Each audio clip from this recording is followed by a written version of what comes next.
All right, we'll finish this segment by talking about state lawmaker Brian Kelsey. He represents Germantown. He is not seeking re-election. That's because, in part, he's in a lot of hot water with the feds. There's a strong case against him that only got stronger this week about how he manipulated campaign financing when he ran for Congress in 2016, because the prosecutors learned they've got a star witness, thanks to the guy he basically conspired with to do the shady shenanigans that he got involved in. Right. Oh, yeah. Well, I mean, I think the case just got stronger against Brian Kelsey, as you mentioned, Richard.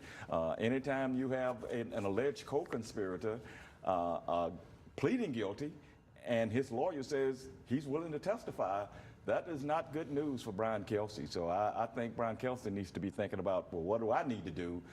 Do I need to go cut a deal as well?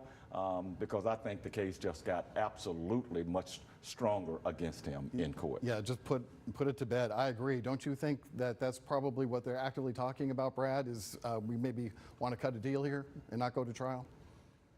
I mean, we've seen this in other states. You know, with I'm trying to think of Matt Gaetz in Florida. There was someone kind of close to him that has testified. We don't know what's going to be the conclusion of that case. Obviously, these aren't apples to apples, but similar situations where you have someone very close to a lawmaker testifying, taking a deal.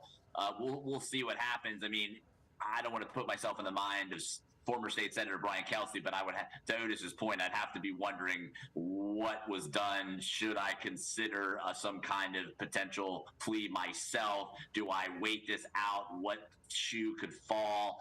I don't want to seem like a Twitter lawyer, but I just think there's enough precedent from, I did not go to law school, but I have seen similar scenarios with lawmakers where someone close to that lawmaker testifies. It usually, more times than not, ends up negative for that said lawmaker. Absolutely. So do you have anything to add?